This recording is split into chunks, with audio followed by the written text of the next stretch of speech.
It all started so innocently.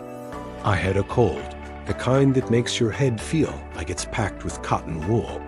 I felt congested, miserable, and I had this vague, folksy memory that garlic is good for, well, something. So, in a moment of stuffy-headed desperation, I turned to my digital oracle, Gemini, and asked a simple question. Does garlic help with sinus congestion? I expected a simple yes or no, maybe a link to a WebMD article. What I got instead was a stern, almost panicked lecture about the grave dangers of inserting raw garlic cloves into my nasal cavity.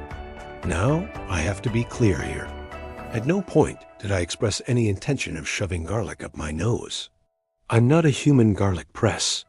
But Gemini, in its infinite pattern-matching wisdom, looked at the words garlic and sinus, and immediately jumped to the conclusion that I was about to attempt some kind of bizarre, ill-advised home remedy I'd seen on TikTok. It was the digital equivalent of a parent seeing their toddler holding a crayon and immediately screaming, "Don't stick that in the electrical socket." Thanks, Gemini. Wasn't planning on it. Slightly bewildered, I tried to clarify. I mentioned that I wasn't planning on nasal insertion, but I did have some homemade garlic butter in the fridge. It was about 3 weeks old, a lovely concoction of butter, roasted garlic, and herbs. This, my friends, is where things took a dark turn. The mention of homemade and garlic triggered a whole new set of alarms in Gemini's digital brain. Suddenly, we weren't talking about sinus relief anymore. We were talking about botulism. Gemini launched into a detailed, terrifying description of Clostridium botulinum. It painted a picture of a silent, deadly toxin that could be lurking in my innocent-looking butter. The words it used were chilling, odorless, tasteless, and invisible. All at once, my delicious savory spread was transformed. It was no longer a tasty addition to a piece of toast.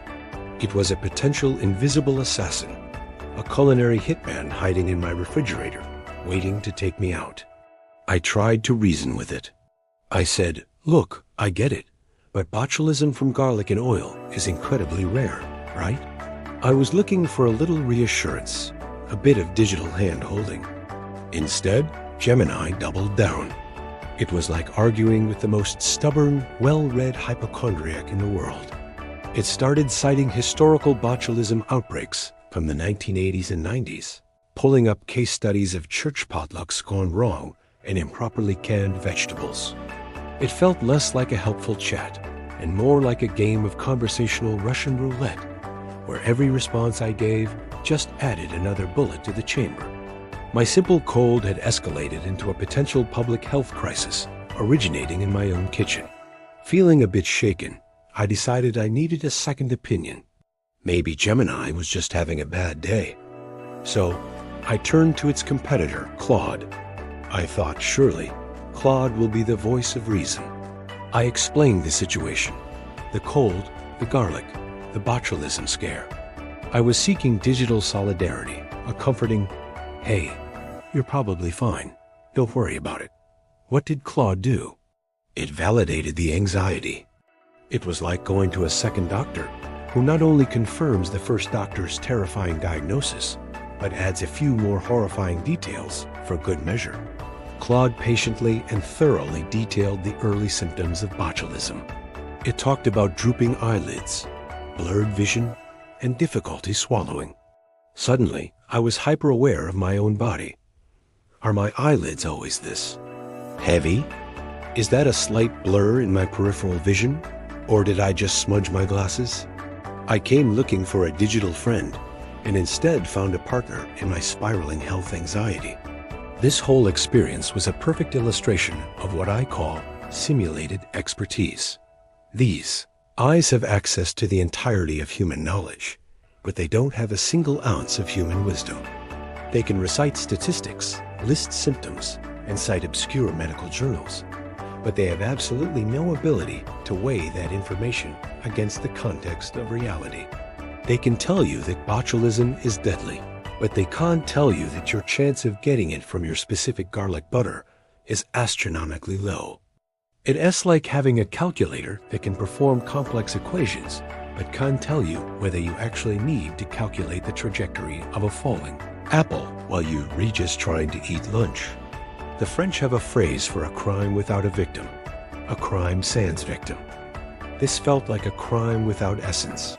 The I hadn't lied to me. Everything it said was technically accurate. It was just presenting that information in the most unhelpful, anxiety-inducing way possible.